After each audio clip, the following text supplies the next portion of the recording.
کل سرکاری سطح پر یوم تحفظ ناموس رسالت منایا جا رہا ہے۔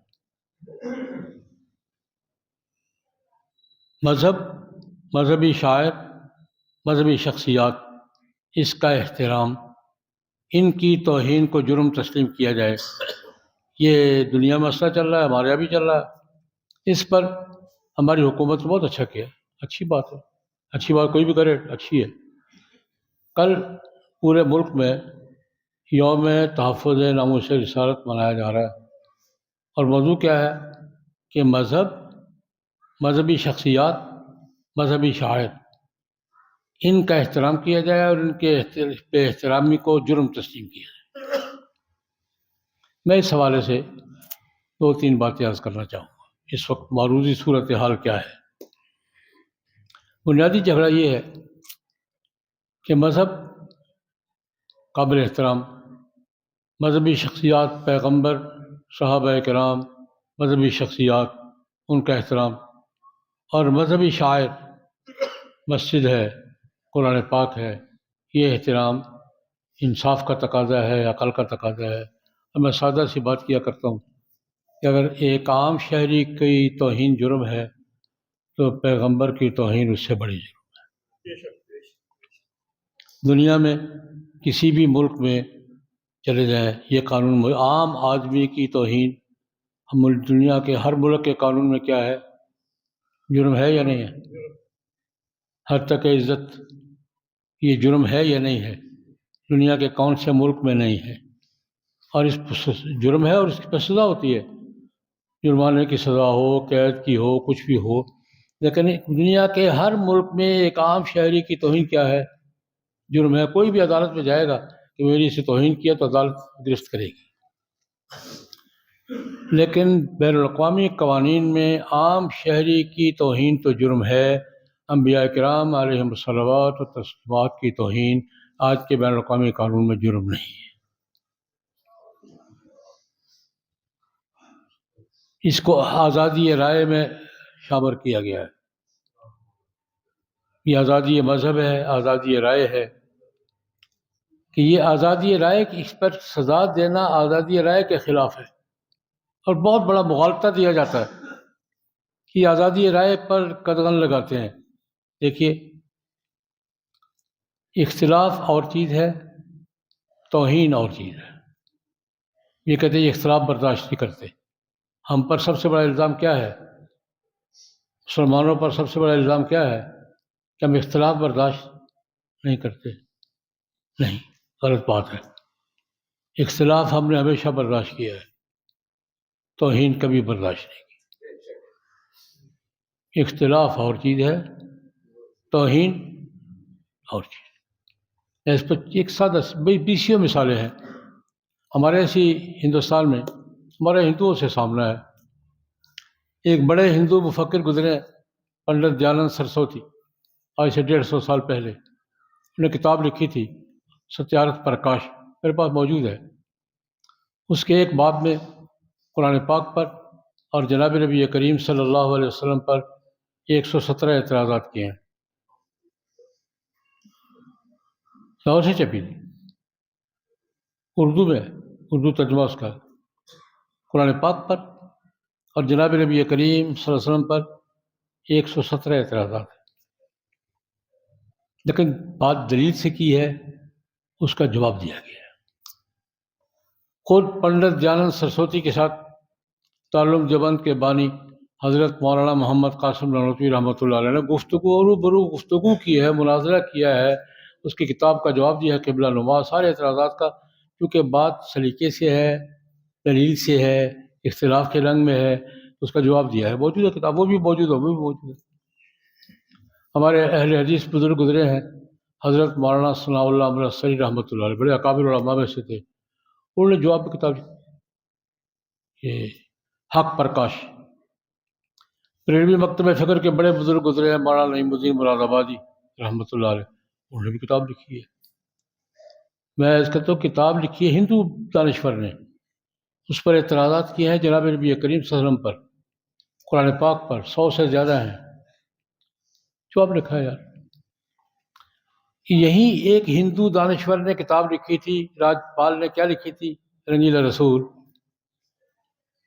رنگیلا رسول کا لفظ ہی بتاتا ہے کہ یہ توہین ہے۔ یہی لاہور سے چھپی تھی۔ میں یہ عرض کرنا چاہتا ہوں، اختلاف ہم نے سنا ہے، جواب دیا ہے، توہین نہیں سنی۔ رنگیلا رسول کا جواب کسی عالم دین نے نہیں دیا۔ رنگیلا رسول کا جواب کس نے دیا ہے؟ قاضی معین الدین نے۔ اسی کو دینا تھا اور اسی نے دیا ہے۔ مغرب کی یہ دھاندلی ہے، تو بات اختلاف کی کرتے ہیں، حق توہین کا مانگتے ہیں۔ یہی کی ایک اور مثال دیتا ہوں۔ یہی ہے کہ انگریز دانشور نے کتاب لکھی تھی، دی لائف آف محمد۔ سر سید احمد خان نے اس کا جواب دیا ہے۔ اس پہ حضور پہ اعتراضات، اس کا جواب سر سید احمد خان نے دیا ہے، اور سر سید احمد خان نے اس کا جواب دینے کے لیے اپنا گھر کا سامان بیچا ہے، یورپ گئے ہیں، جا کے لائبریریاں چھانی ہیں، جوابات تلاش کیے ہیں، جوابات دیے ہیں۔ یہاں بھی دلیل سے بات ہوئی، ہم نے دلیل سے جواب دیا ہے۔ یہ مستشرقین کیا کر رہے ہیں؟ مغرب میں بیٹھے ہوئے مستشرق اور ٹیررسٹ کیا کر رہے ہیں؟ 300 سال سے لگے ہوئے ہیں۔ قرآن پاک پر اعتراضات، رسول اللہ صلی اللہ علیہ وسلم کی ذات پر اعتراضات، اسلام پر اعتراضات، اسلامی قانون پر جواب دے رہے ہیں۔ مجھے خود 50 سال ہو گئے جواب دیتے ہوئے، تمہاری یہ بات غلط ہے، تمہاری یہ بات غلط ہے، تمہاری یہ بات غلط، مکالمے بھی ہوتے ہیں۔ لیکن اختلاف اور چیز ہے، توہین اور چیز ہے۔ توہین کا حق نہیں دے سکتے ہم کسی کو۔ توہین اور گستاخی نہ کل برداشت کی ہے، نہ آج برداشت ہے، نہ قیامت تک برداشت ہے۔ اپنے ذاتی واقعہ عرض کر دیتا ہوں۔ سلمان رشدی کا نام سنا ہے؟ اس نے کتاب لکھی تھی اسٹینک ورسز۔ اس میں جناب نبی کریم صلی اللہ علیہ وسلم کا، وحی کا، قرآن پاک کا، حضرات صحابہ کرام رضوان اللہ علیہم اجمعین کا مذاق اڑایا گیا ہے۔ پرانے بزرگوں کو یاد ہوگا، پوری دنیا میں مظاہرے ہوئے تھے۔ برطانیہ کی پوری تاریخ میں سب سے بڑا مظاہرہ ہوا تھا، لیکن برطانوی حکومت نے کیا موقف اختیار کیا؟ اس کی رائے ہے یار، رائے پہ پابندی کیوں لگا دو؟ ہم نے کہا رائے نہیں ہے، یہ گستاخی ہے، یہ استہزاء ہے۔ طنز اور چیز ہے، استہزاء اور چیز ہے، گستاخی اور چیز ہے، توہین اور چیز ہے، اختلاف اور چیز ہے۔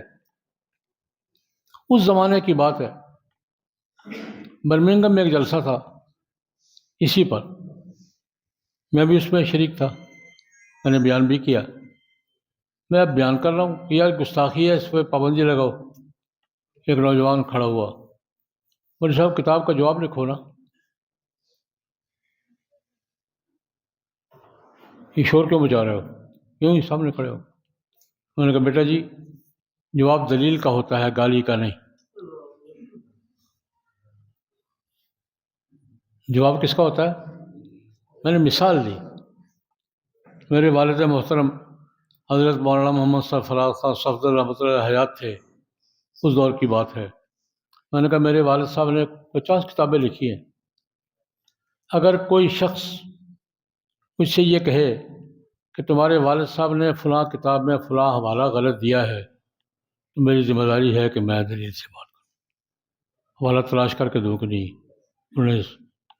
اگر وہ یہ کوئی کہے کہ تمہارے والد صاحب نے فلاں بات ترجمہ غلط کیا ہے، تو میں دلیل سے بات کروں گا، نہیں بھائی ترجمہ صحیح ہے، استدلال غلط کیا ہے۔ لیکن اگر کوئی میرے سامنے کھڑے ہو کر میرے باپ کو گالی دے گا، تو میں گالی کا جواب تلاش کرنے کے لیے لائبریری بھی جاؤں گا، الٹے آدمی منہ پہ ماروں گا، بکواس بند کرو۔ بات ٹھیک ہے؟ کوئی بات کہے گا آپ نے غلط لکھی ہے، صحیح ثابت کروں گا میری دل، لیکن میرے سامنے کھڑے ہو کر آپ کو گالی دے گا تو میں لائبریری میں گھسوں گا کہ کتاب دیکھو کون سا جواب دینا ہے اس کا، الٹے ہاتھ کے منہ پہ ماروں گا، بکواس نہیں کرو۔ اتنی سی بات ہے۔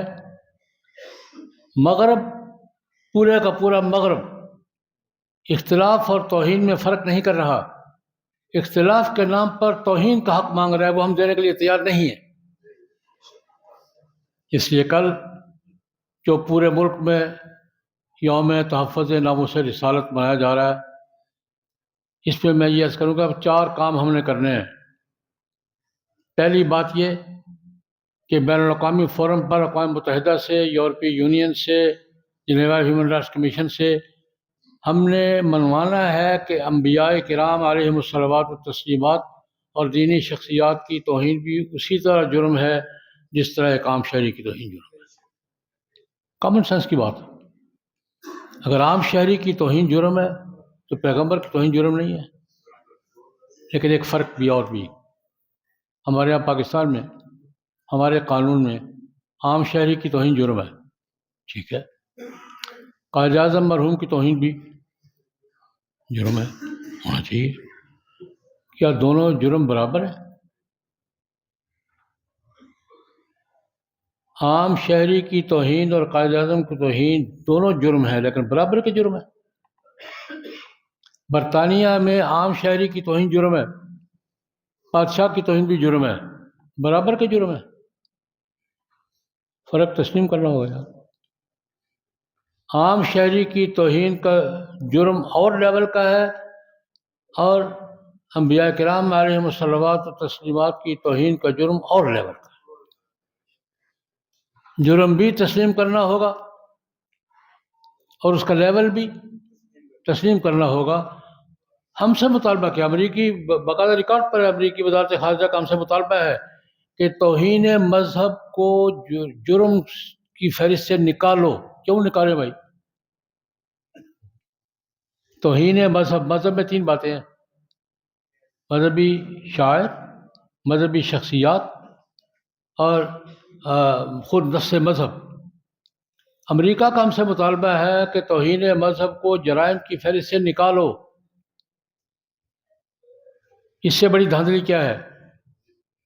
تو مذہب کی توہین بھی جرم ہے، مذہبی شخصیات کی توہین بھی جرم ہے، مذہبی شاعر کی توہین بھی جرم ہے، اور یہ جرم صرف ہم نے نہیں قرار دیا، بائبل میں بھی یہی ہے،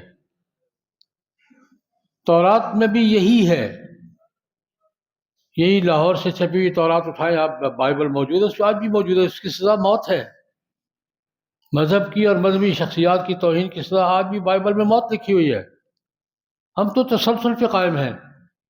تو بہرحال کل جو بھی ترتیب بنے، ہمیں ایک پہلی بات تو یہ کرنی چاہیے کہ بین الاقوامی اداروں سے توحید رسالت کو جرم تسلیم کرنے کی بات، اس پر ہمیں متفقہ موقف اختیار کرنا چاہیے۔ دوسری بات، پاکستان میں توحید رسالت کے عنوان سے بہت سے مقدمات چلے ہیں، جن کو توہین رسالت کا یا توہین قرآن کا یا توہین مذہب کا مجرم قرار دے کر سزائیں سنائی جا چکی ہیں، وہ سزائیں دی جائیں۔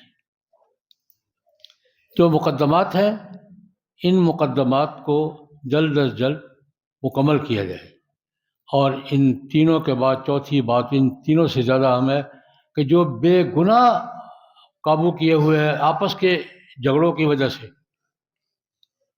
ہم بھی تو بہت ظلم کرتے ہیں۔ یہاں مجاولہ میں ایک حافظ قرآن کو سڑک پر گھسیٹ کے مار دیا گیا تھا شہری کا، ہم بھی تو کمی نہیں کرتے،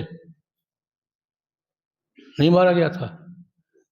اور بعد میں یہ الزام غلط ہے جی، آپس میں الزام لگا کر جو غلط مقدمات ہیں، جن کے بارے میں بعض نظر میں نظر آتا ہے کہ یہ غلط مقدمہ ہے، انکوائری کی جائے۔ جس طرح توہین رسالت کے مجرم کو معافی دینا غلط ہے اور غیر ملزم کو پھنسانا بھی اسی طرح غلط ہے۔ کسی آدمی کو خواہ پھنسا دینا اور پھر اس کے خلاف میڈیا میں پروپیگنڈا، یہ بھی غلط ہے۔ ساری صورتحال پر مجموعی طور پر ہماری حکومت کو بھی، اداروں کو بھی نظر رکھنی چاہیے اور انصاف کے سارے تقاضے پورے کرنے چاہیے۔